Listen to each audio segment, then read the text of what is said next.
มันเท่ากินข้าวแล้วบ่ตัวตอนน้องหมอน่ะกินแล้วนี่บ่อ๋อกินบักทวนนี่บ่แซ่บอยู่นี่เนี่ยเป็นป้องใหญ่ๆแฮงพี่น้องเห็นบ่ฝนตกมาฟ้าลมมาเนี่ยเงินคือสิลมมีฝนพะเนียงอยู่พี่น้อง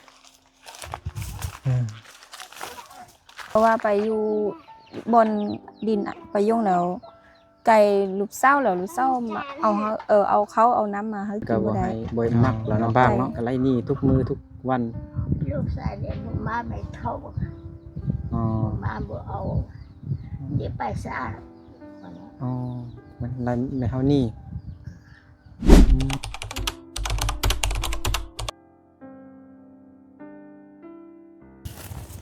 จุดนี้นะจุดนี้โกนแล้วป้าเงินเราสู่ชีวิตแห่งเนาะ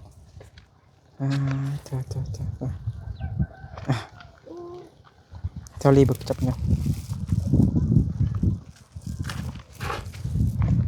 การราคาสบายดีพี่น้องเนาะสบายดีตอนนี้เบานึกกับน้องประยงอยู่บ้านของน้องประยงเนาะบ้านกิ้วแคมเมืองเพียงแขวงสยะสิมาเยี่ยมยามทำข้าวอันเม็ดเฮาที่ย่างบ่ได้ไปบ่เป็นพี่น้องเนาะนี่เงินเรายังบ่ได้ย้ายไปอยู่ดินเมาคนเถื่อว่ายังบ่ทันน่าจะบ่มีเงินบ่มีงบสิไปเฮ็ดเงินเมาหั่นนะไปอยู่นี่ชั่วคราวก่อนเนาะต่ออยู่กับร้านวันนี้อยู่หมดทุกคนบ่อ๋อเธอนุ่งตากนุ่งไว้หลังคาเฮือนเข้าไปสบายดีเด้อลาเด้อสบายดีโอ้แม่เท่าอาบน้ำบ่หนูอาบแล้วก็เดี๋ยวเช้าแม่เท่าอาบน้ำบ่ลองถามดูเอาไปโบเราว่าเราสิลูกขึ้นอ๋อโอ้เดี๋ยวนี้รู้จักสาตานี่เองถึงรู้จักเขาจะหาโอ้ยกินยาเหรอบ่กินยาแล้วยาแล้วกินบอดี้กินบอดี้บ่บ่เสียลายเสียเงินน้อยดิจะบ่เผาเลยบอดี้แม่ก็เตี้ยบ่ค่อยเข้าใจยอไม่ใช่นอกสิจงนอกสิลงนะแล้วว่ากินซื้อน้อยๆกินแล้วกินบ่ฮอดแล้วบ่ดี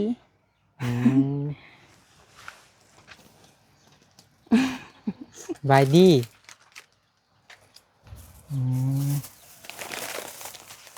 อ้าวขนมพ่อแม่เด้พ่อแม่นอนพ่อปื้อบ่ยาเราคันละนอนเหรอไปใหญ่กันเลยเนาะอาชีพนั่งปื้อใหญ่กันเลยเอาน้อยนะโอ้สบายเนาะนอน14หลายคนก็ให้บ่นึงถ่ายอันนี้ให้14เพิ่นเบิ่งเนาะเอาวันนี้ก็จนเงี้ยงมาพี่แล้วเด้เปียตาเหรอเปียตามาฝนตกมานี่อยู่บ่ได้แล้วนี่สิมีมักเฮ็ดอีกเลยเดือน6เดือน7เดือน8นี่ก็น้อยดิยอมไหมมันเท่ากินข้าวแล้วบ่ตัวตอนน้องหมอน่ะกินแล้วหน้าตาแล้วเมื่อกี้แม่เท่าเป็นหยังนอนบ่เลยนอนแล้วเราสิ้นลุดแล้วอื่นล่ำเรามาเพื่อเราเสาชีเตาซื้อปลากระป๋องมาให้แล้วก็มีไว้เด้อไอเพิ่นฝากเงินมาเขาแต่จีจะจะเหี้ยอย่างฮ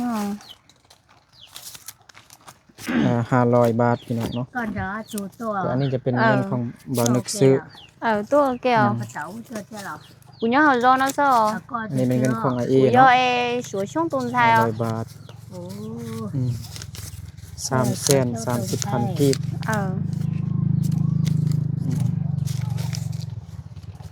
เอาเงินซื้อยากิน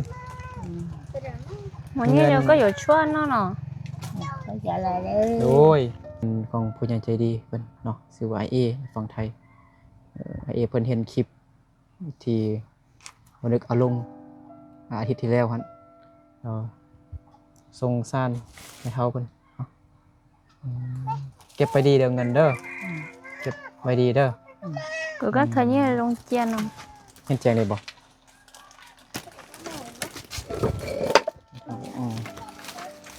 6 โมงเนี่ยบ่เห็นแจงแหละ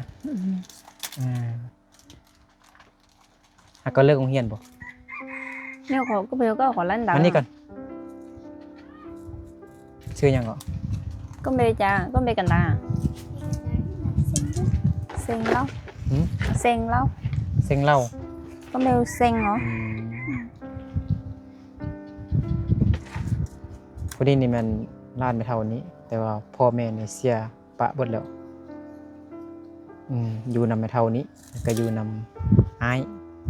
อ้ายก็กำลังนอนอยู่คันผู้ที่บ่นึกเว้ามื้อนั้นแหละ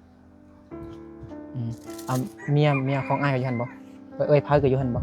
ในตุ๊ตี้ปุญญาหรอ นั่ง ย่าย่า นั่ง โมยู ย่า ไปหยัง ไปหยัง ไปห้าจังแล้ว ไปรับจ้าง เลย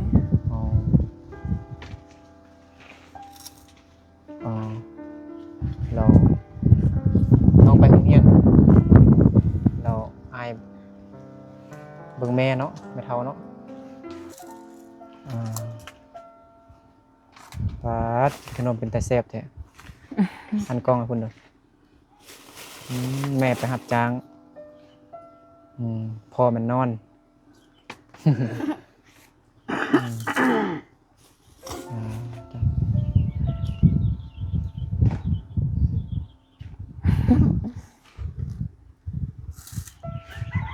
ก็ยัง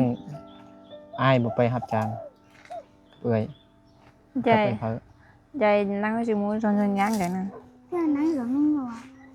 ไอเฝ้ารู้ เบิ่งลูกบ่ เลย มีพาเบิ่งลูกเนาะ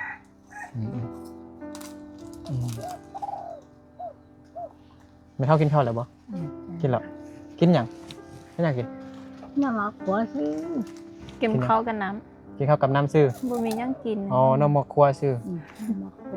นมครัวแปลว่ากินข้าวกับน้ กินข้าวละละ ำกินข้าวละลาบ่น้องนมครัว กินมัดทั่วเด้ กินมักทั่วได้บ่ มัดทั่ว ใส่มักทั่ว ก็รีเต่าเนี่ยหอตึงเนาะ หน้าตา กินมันแล้ว ยังไม่เริ่มบ่ หน้าตา ยังไรเดียว ก็แมวนอนนี่ นี่บ่อ๋อกินมักทั่วนี่บ่แซ่บอย่างนี้เนี่ยกินละลาก็ได้มีวิตามินอ๋อเดือน7เดือน8เนี่ยอยู่บ่ได้เปียกเบิดเลยนี่นะเฮือน้องประโยงยังดีกว่าสักนี่เนาะต้องเลยเรียนก่อนแล้วเงินสุดชีวิตแห่ง ได้ ฝนตกในเปียกหมดนะน้องนี่น้อง เปลี่ยนมาโอ้ เปียกหมดนะนี่น้อง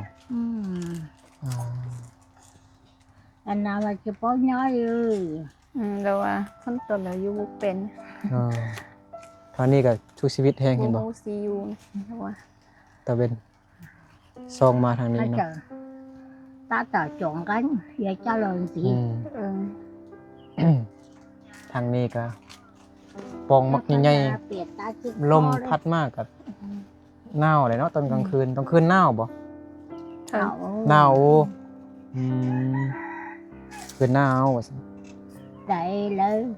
giữa cái pua này nó chi ra biệt ta là chi chỉ có pua chấm vợ chè แม่เฒ่าซื้อหยังก็ลืมแล้ว ก็รุ่งเบลจันเหรอ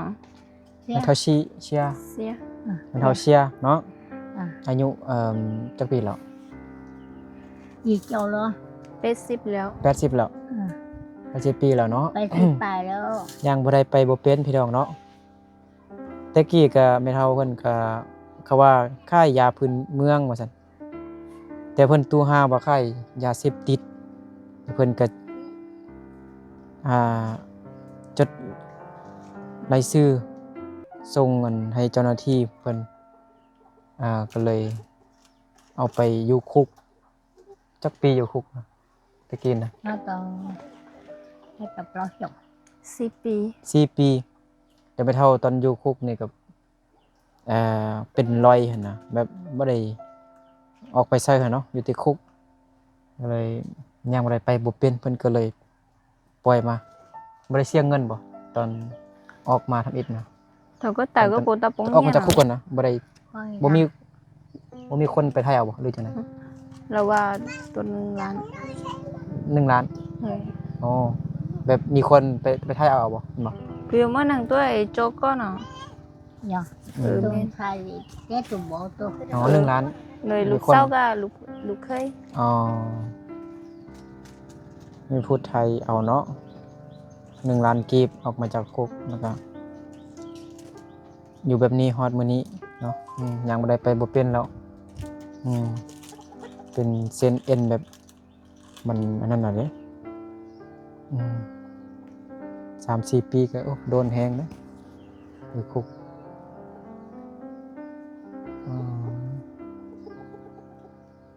ทรมานแฮงเนาะมือก็เบิ่งซ้ายนี่ก็จับยังบ่ได้แล้วนี่คดอยู่พี่น้องเนาะ sáng nay chị sáng thì tao chờ chị tao này หนูก็ตีดิกุง ทรมานแห้งเนาะ mới sáng ทรมานเขาใจทรมานบ่นั่นไปยังบ่สิแปลให้ไปเท่าฮู้บ่ทรมานแห้งเนาะเจ็บเนาะ hay cho nó นี่เดียวก็สิติchơi dầu แบบทรมานแห้งเนาะโอ้ thì cho เจ็บ rồi แบบ ta sẽ mà chờ được sáng thì tao เออ chờ được sáng thì tao chờ như nào ฮะน้องว่าหยังก็ เราว่าเราโทรมา อ๋อเอ้ยโทรมาบ่โทรหาเอ้ยบ่โอ้ยโจรมาแล้วนี่โจรมาหาแม่เฒ่าแล้วนี่จ้าเงินยังสู้ชีวิตแห่งพี่น้องเนาะเงียงอยู่ดิคือสิล้มแล้วนี่เบิ่งยาคานี่บ่ช่วงนี้ยังบ่ฝนตกเถือมีฝนเถือ ngàn tú tao ตื่มอีกจักหน่อยนี่ก็ đây ngàn tú tao ตกมาแล้ว ไอ้ถอยรู้ใช่gì liên đấy lúc lần này có hơi nhỏ có tướng rồi cứ gì nha chị nhắc con nào ta chỉ chị tao đồ hay như nào này chạy Đâu nhiều nhỉ? dòng rồi khó chỉ khó sống nào เราว่าตอนเดือนเปเดือนเก่า ฝนตกเนาะ เราฝนตอนแล้วเราบ่ได้อยู่นี้ อยู่ไส ถอยตอนđấy có nhỏ có tướng rồi nhưng nhớ này nó ta sẽ mà chị tao đồ hay như nào này ตอนนั้นเฮือนบ่ได้เป็นแบบนี้ อ๋อ chị nhiều dòng mình về ตอนนั้นเพื่อนดีอยู่บ่ บ่ค่อยดีปานใดแหละดีกว่านี้นิด อ๋อดีกว่านี้หน่อยนึงไปออกไปเบิ่งทางนอกเฮือนอันไม่เท่านี่นะไปสู้ชีวิตให้พี่น้องเนาะเดี๋ยวออกไปเบิ่งบอกอันไม่เท่าเบิ่งเฮือน bây giờ muốnใช้nét chế thì sao nào thế thôiว่าตัวเจ๊ที่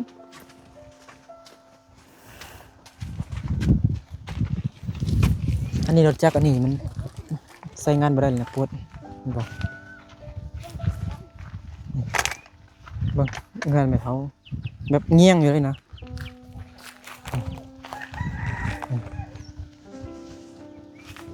บอนนี้มันบอนไม่เท่านอนนี่เราเป็นป้องใหญ่ๆแฮงพี่น้องเห็นบ่ฝนตกมาฟ้าลมมาเนี่ยว้าดมีฝนพระไปเนี่ยแบบเปียกหมดนะถ้าอีต้นให้เนาะล้านทรายก็กินอันนั้นเด้พี่น้องเนาะเลือกบ่เฮ็ดงานบ่ค่อยทำปานใดเนาะจะให้เมียไปหารับจ้างได้เงินมาก็ซื้อข้าวกินทางนี้นี่มันทางล่าง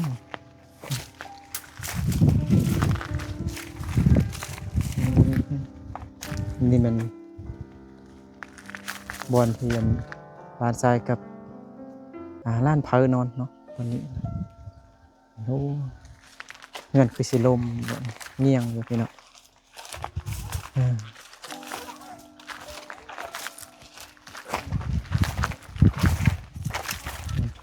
อันนี้มันดินเขาเจ้าเนาะดินของคนอื่นนะบ่แม่นดินของแม่เฒ่านี่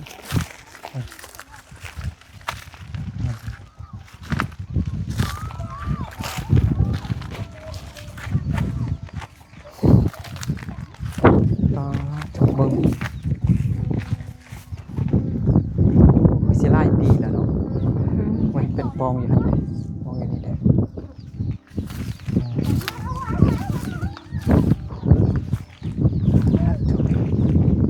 อันนี้เป็นต้นนู่ ตากนู่โอ้โถลอกนั่งออกเบิดเด้มื้อแรงนี่กินนู่ที่บ่ชีวิตแฮงพี่น้องเฮาน้องประโยงยังดีกว่านี้เนาะ ดีกว่านี้หน่อย ดีกว่านี้ฝนตกมาบ่ค่อยบ่เปียกแล้วเนาะมันประโยงเนาะอันนี้ฝนตกก็เปียกเบิดแล้วนี่นะอืม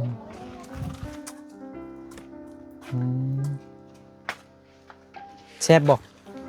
กะ ก็นอนขนมปลาก้านเหรอ พวกกะ cá nó mà khai lấy mà กะ cá hòn nó กะเอ้ยเดี๋ยวบ่กินบ่ คือchỉ ngonขนมอาจารย์ อืม รู้สึกต้องก็รู้เลยdoนั่งกับรู้นะ โอ้ยประตูนี่ก็นั่นเหรอ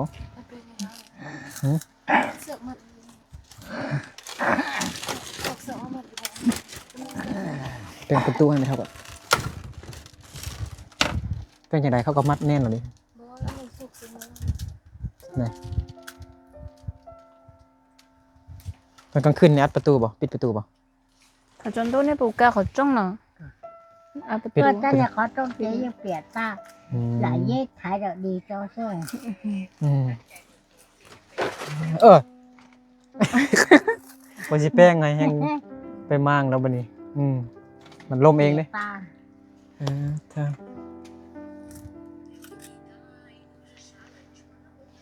เมื่อคืนนี่เน่าเนาะ nó อ๋อใช่ผ้าปูนอนมื้อนั้นซื้อให้อยู่ใส่ เราว่ามื้อนั้นเราบนเรานอนนี้ลงเดี๋ยวเขาเอาไว้แล้วเดี๋ยวนี้เด็กปะปูเราก็มวยอันนี้เมื่อเจี๋ยหรอ người ta biệt ta lại mới chạy kia คอตาเราจิตเอาคอ เราว่าบนเรานอนนี้เดี๋ยวมื้อนั้นเราลงนะ เอ้า เดี๋ยวเขาว่าสิ มันหั เป ก ง บ่ เตบ่ได้เปงเนาะ บอกอันตัวอันผ้าเสื้อที่ไอซื้อมาให้วันนั้น เรา น่ะ เขาเอาผ้าเสื้อหนึ่งวันเอา ไว้ ไว้ ใส่ เลยเนี่ย เอาเมียนแล้ว เbiệt ta lại mới chạy อืม คอตาจะมาเลยmới bùa là อยู่ใส่ผ้าเสื้อน่ะ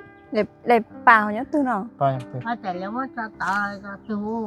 mua vào Chắc không chắn ấy nó bồn ไอ้คุณบ่หรือว่าให้อันล้านทราย bộ เสิร์ฟบ่ bố Mình- không ao váy lẩu một đơ À. bèn bồn nón ní À. lẩu khoai ao mà อ๋อ bây giờ khoai về đấy เสียตาจี อืม ต้องปืนเหรอ อืม nếu nhiều khó tác chế được có cả อ่า nếu nhiều khó tác chế lỏ แล้วข้อเราจะคิดว่านักคอย อยาก ừ พักเขาพักคอยน่าหลับปืนเลยที่เราบ่นเลยนะเท่าว่าเลยแต่ไหนเดี๋ยวเกี่ย อืม แล้วเขาจะมาเรียกว่าไหนเนี่ยเราพวก ừ หายใจฟืดได้เนาะหายใจฟืดเป็นไอ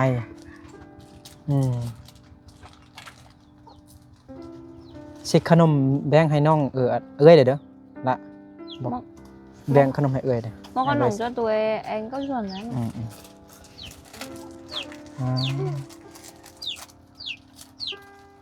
ขึ้นมากันหน้าว่าสันพี่น้องเนาะ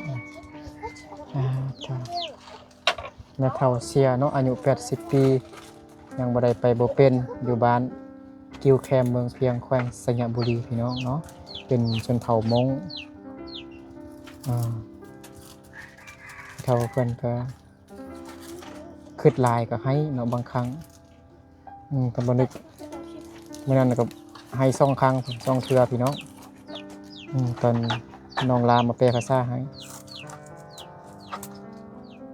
คือมีความในใจคิดหลายกินยามยังก็บ่ดีว่าซั่นเนาะ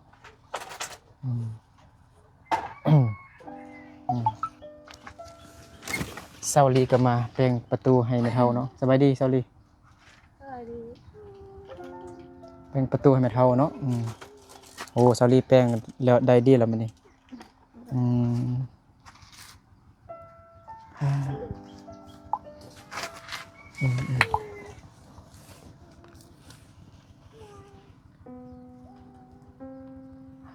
tại thôi có bự trong lúc có bộ cá biết chào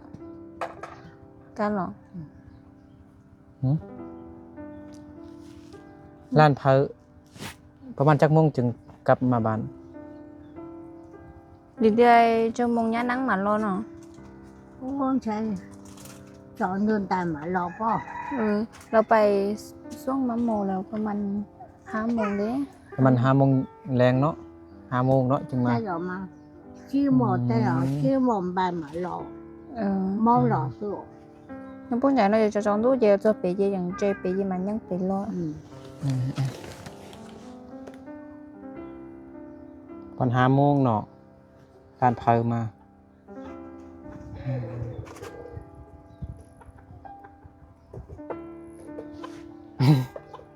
ซาวลี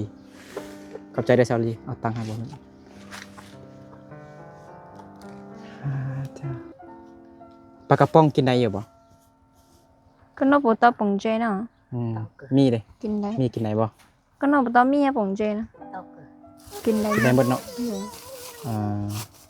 มันน่าจึงมายามอีก Ôi ơi, cô ta gì hả? Cô xã hay là xe đã bỏ ba mình gì nghe cho cô lúc trẻ của nhau. แปดเนาะ เราว่าเราลำบากโพดแล้วเราอย่าบอกเข้าซวยเราเฮ็ดเฮือนนั่น อ๋อ Cô lúc nhiều trẻ với mẹ của nhau เออ là của tôi đỡ chuyên nghiệp của เข้าใจอยู่ nên đĩa của nà nà. แม่เฒ่าขอความช่วยเหลือครับให้อันผู้ใดเนาะอยากช่วยเหลือแม่เฒ่าจักได้เฮือนอยู่น้อยๆก็ได้ร้านทรายก็ บ่ได้เงินน้อยๆพออยู่ว่าซั่นเนาะ Tôi chuyên nghiệp เรา bà cho tôi nên đĩa เรากำลังว่า อ๋อ ร้านทรายก็บ่เฮ็ดหยังเนาะกินอันนั้นแดพี่น้องเนาะอันแดงๆหั่นให้เท่าขอความช่วยเหลือจักได้เฮือนพออยู่น้อยๆว่าซั่นเนาะแล้วถ้ามีผู้ช่วยเหลือนี่เฮ็ดเฮือนนี่สิเฮ็ดอยู่ไสซั่น Nhà tia mỗi năng ba có chế có dụ chế cho họ tư nào cô chơi cho phải đơn thay tôi bố nhưng hình như บ่อนที่น้องประยงหั่นนะ bố đủ sau cả đủ khơi อยู่ฉาก nhưng bon hình xe là hắn nàyขึ้นไป บ่อนอันมีเฮือนหลังนึงอยู่เทิงกันนะ บ่แม่น bố hình sân cà xí hắnมีมา มัน ขั้ สั น ง มีมาขั้น ข้าม เลย อันเพื่อนยกสูงๆกันนะแม่นบ่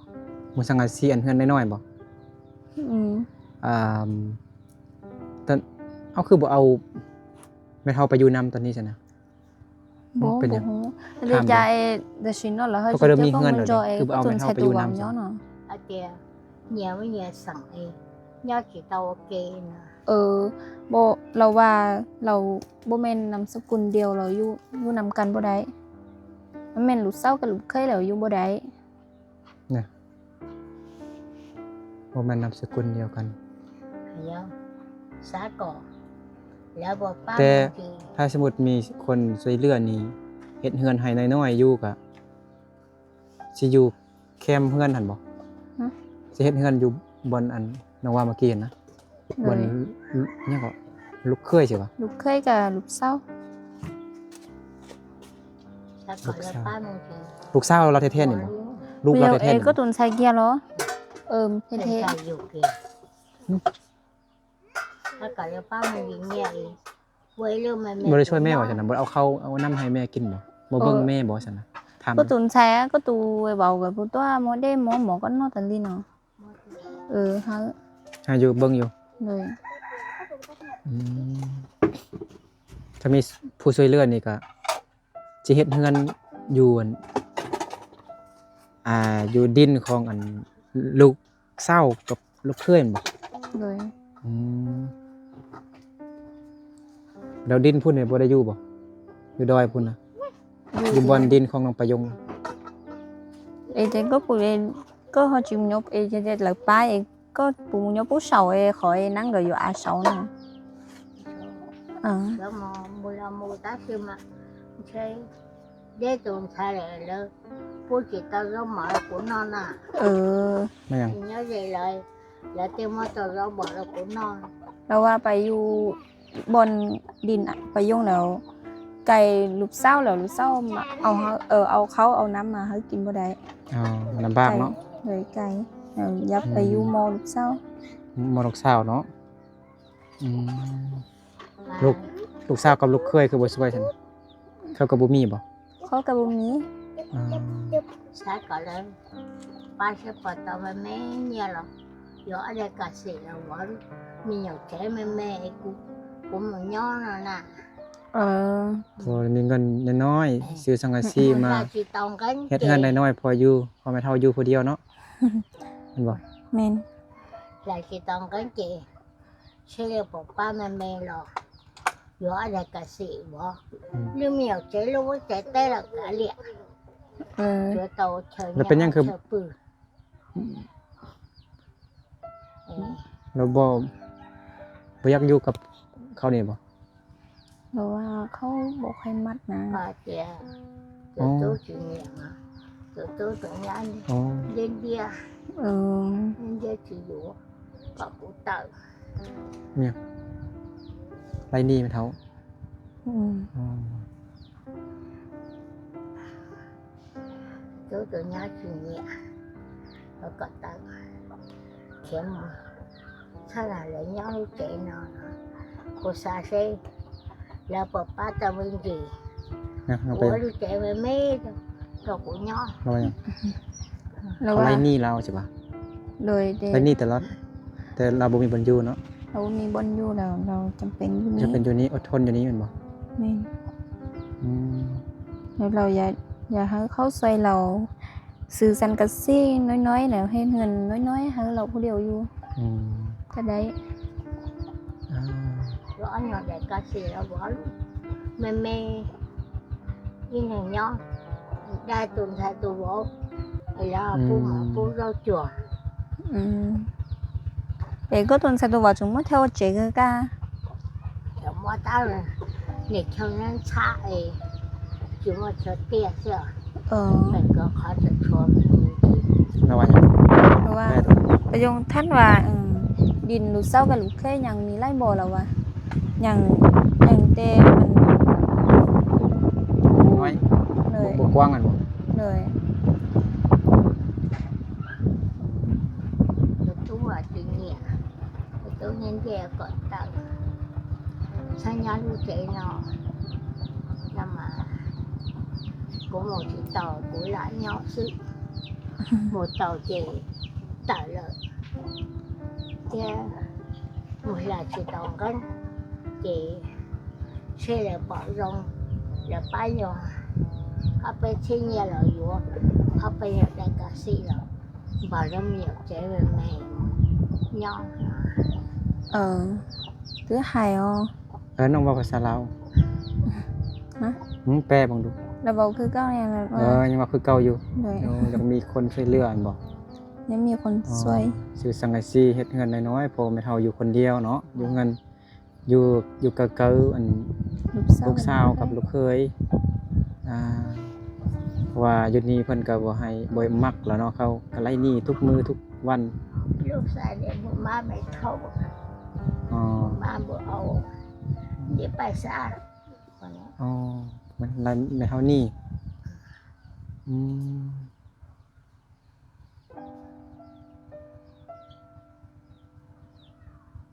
ไล่หนี้แม่เฒ่าอยู่ไสแม่เฒ่าบ่มีบ่อนอยู่เด้แม่เฒ่าบ่มีบ่อนอยู่เด้ มันก็ชิว่าเธอย้อนเนี่ย nó chỉ có chơi nhỏ thì là nhỏ อด mà ทน chơi อยู่ nhỏ phải đâu แต่ว่าถ้ามีบนอยู่เราไปแล้ว อ๋อเขาไล่หนี้ตลอดเนาะแต่บ่มีบ่อนอยู่ mà hơi dụ อยู่ ไปซะ ไป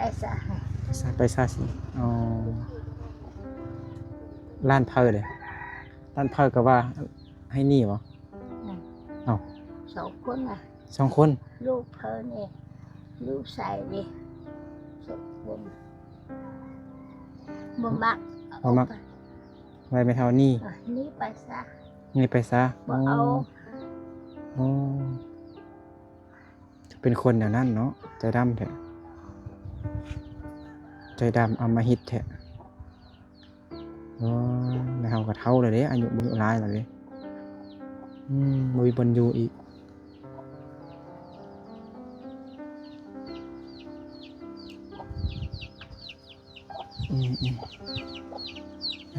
อีตาอีตนพี่น้องเนาะ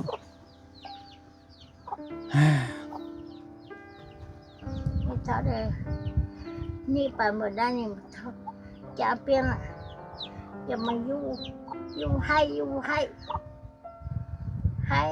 มาอยู่ แล้วว่า แม่เฒ่าบ่มีบ่อนไปแล้วแม่เฒ่าจำเป็นอยู่แล้วเขาไล่ตนได้แล้วให้แล้วอยู่คือเก่า อ๋อเขาไล่หนี้ตอนใดล่ะให้ตอนนั้นเนาะ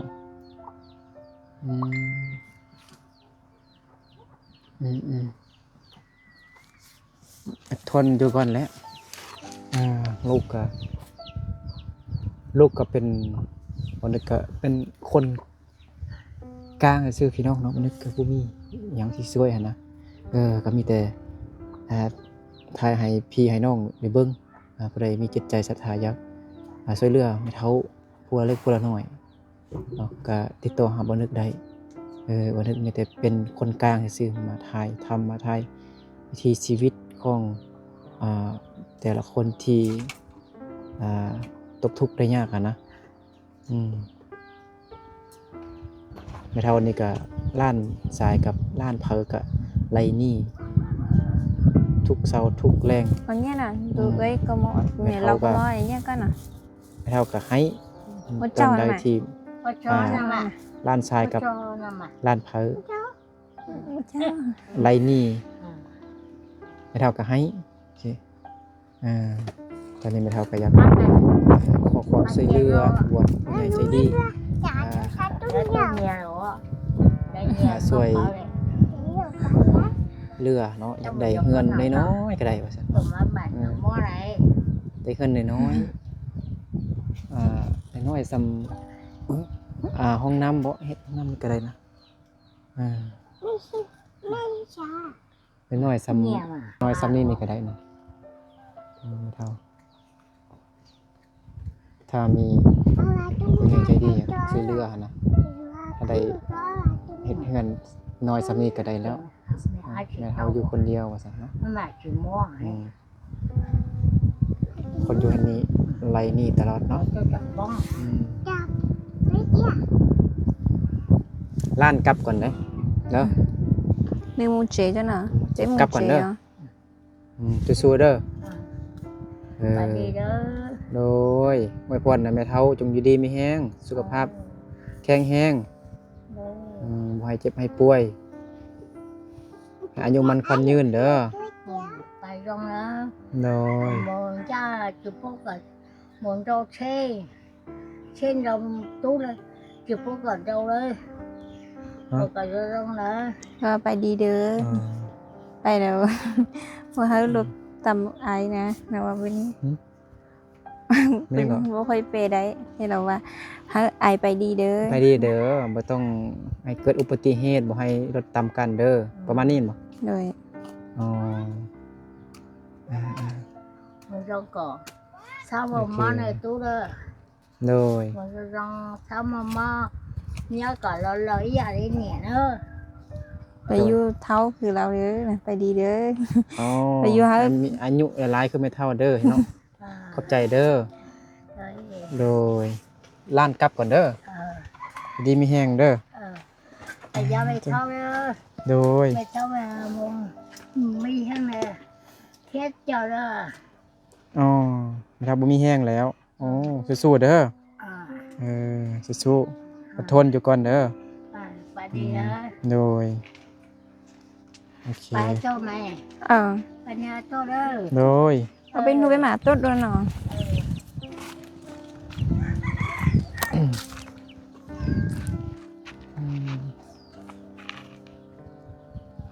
เพิ่นคือว่าใจดำแท้ เมื่อกี้เราว่าลูกไส้โลนไล่ถูก ลูกชาย แล้ว ล้านทรายบ่แม่นลูกเราแท้ๆเนาะ บ่แม่น เป็นล้านบ่ ล้าน ล้านทราย ไล่ เป็นล้านทรายเอาเมียกลับ มา มาอยู่นี่ บ่ตีนี้ บ่ตีมีแต่ไล่หนี้ไม่หนี้ไปอยู่บ่อนอื่นสินะ แต่ว่าแม่เฒ่ายังบ่มีบ่อนอยู่หันนะคันสิอยู่นำลูกลูกสาวได้แท้นี่บ่ เลยลูก เป็นหยังคืออยู่บ่ได้ ฮะ นามสกุลบ่คือกันแนวใด อืม พวกเราใส่นามสกุลเพื่อสิวะ เลย อ๋อมันผิดฮีตสิบ่คันไปอยู่แม่นบ่ ฮะ มันผิดฮีตของประเพณีแม่นบ่ เลย มัน อ๋อ เขามันพี่โบเขากันนะ อ๋อผิดพี่เนาะ เลย คันอยู่กับเพิ่นก็มีดินดอนตอนหญ้าอยู่หน่อยนึงถ้ามีงบมีเงินก็เฮ็ดเฮือนน้อยๆพอแม่เฒ่าอยู่คนเดียวเนาะ เลย อยู่อันมออันลูกสาวกับลูกเคยเนาะอืมตัวแม่เฒ่าว่าเมื่อกี้ลูกเนี่ยล้านเธอกับล้านทรายไล่แม่เฒ่านี่ตอนใดแม่เฒ่าให้แล้วก็บ่ฮู้สิเฮ็ดแนวใดมีแต่ให้ก็อดทนอยู่สินะเขาบ่มักเนาะล้านทรายกับล้านไผบ่มักบ่อยากให้แม่เฒ่าอยู่นำแต่อีต้นพี่น้องเนาะก็วอนผู้ใหญ่ใจดีหั่นแหละเนาะวอนผู้ใหญ่ใจดีใจบุญถ้าผู้ใดอยากช่วยเหลือแม่เฒ่าเพิ่นเนาะก็ติดต่อหาบ่นึกได้หรือว่ามาเบิ่งด้วยตนเองก็ได้เนาะบางคนบ่เชื่อว่าเฮ็ดกระแสสร้างคอนเทนต์อีหยังต่างๆบ่แม่นมันเป็นชีวิตจริงเนาะชีวิตจริงบ่เชื่อให้มาหาบ่นึกให้บ่นึกมาพามาเบิ่งก็ได้เนาะก็ขอบใจขอบคุณผู้ใหญ่ใจดีผู้ใหญ่ใจบุญเนาะที่ช่วยแม่เฒ่าเพิ่นมาจำนวน500 บาทเมื่อกี้พี่น้องเนาะแล้วก็มามอบให้แม่เฒ่าเพิ่นแล้วเนาะผู้ใหญ่ใจดีเพิ่นก็ชื่อว่าIE เนาะขอบใจขอบคุณหลายๆเด้อ IE เด้อเนาะขอให้ IE จงอยู่ดีมีแรงสุขภาพแข็งแรงความเจ็บอย่าได้ความไข้อย่าให้มีเนาะขอให้ร่ำให้รวยเด้อเอาให้แม่เฒ่าสำนี้ก็ขอให้คุณกลับคืนผู้ใหญ่ใจดีเป็นล้านเท่าเด้อสาธุสำหรับคลิปนี้บ่นึกกับน้องประยงแล้วก็ชาวลีขอลาพ่อแม่พี่น้องเบิดสุขทุกคนไปก่อนเราเจอกันในคลิปต่อไปเด้อสวัสดีบ๊ายบายประยง